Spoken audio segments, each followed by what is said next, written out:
Is Pierre Engvall the most underrated 7th round pick today? Everybody is talking about Andreas Johnsson, and that is obviously completely warranted. Just the things that he was able to accomplish in the past 2 seasons of Marlies hockey, and he's most likely going to be given a shot at the top 9 with the Leafs this year.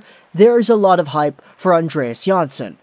But what about Pierre Engvall, who was, like Johnsson, a 7th round pick?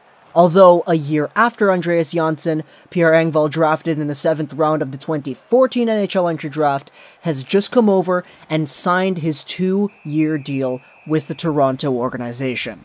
So is Engvall the most underrated 7th round pick at this point in time? And I'm going to be giving you guys some arguments to support that.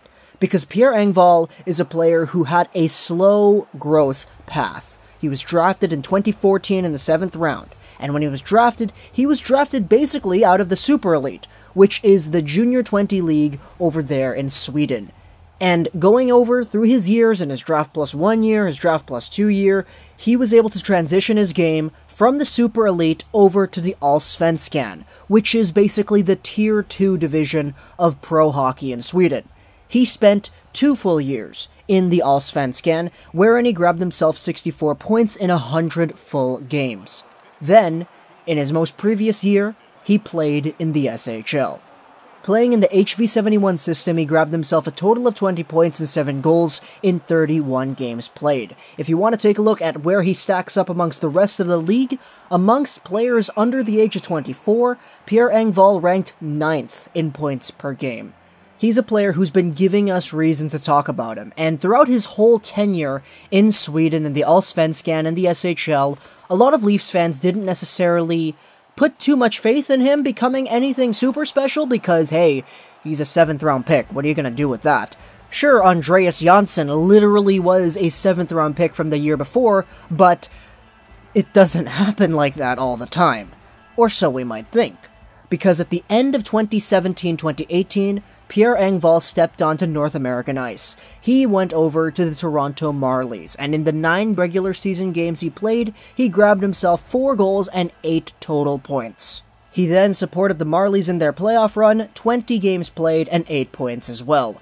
So Pierre Engvall is a player who, upon finishing his career in Sweden most likely, stepped onto the AHL ice and had himself a great time. Sure, it's not Andreas Johnsson numbers, but it's something that we could totally look forward to going forward into the next NHL season.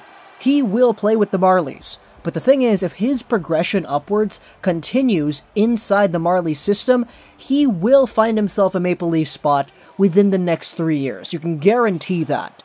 Just taking a look at the numbers, how he was able to progress throughout the Allsvenskan and the SHL, and his hot start in the AHL, things are really looking forward for Pierre Engvall. This player, who is 6'4", 192 pounds, he's big, and he knows how to use his body to help him with the puck. He's got a good shot, and he's got good visioning. We saw that in his games with the Marlies this past season. He is a legit offensive production machine, and is definitely a player who goes out there and makes a difference every time he steps out onto the ice. So, Marlies fans, doesn't really matter that Andreas Johnsson's gone now because we got ourselves another player who can step in and hopefully find a great amount of success, as Johnsson did, in Pierre Engvall. A player who is literally following the same path as Johnsson did, except a year removed. Because he's 22 years old. He's getting older. We are seeing it with Andreas Johnsson right now. Guys can still break into the league at 24 years of age. Par Lindholm is another player who's going to potentially do that in the upcoming season as well. So you tell me, is Pierre Engvall one of, if not the most underrated 7th round pick today? Andreas Johnsson doesn't really count. He's not really underrated all that much anymore, isn't he? But Pierre Engvall, he's got himself an opportunity, and all that's left to do is to see him capitalize on it. So, what's next? Hope you guys enjoyed this Fisher Plus and Control Session Gaming, and bye.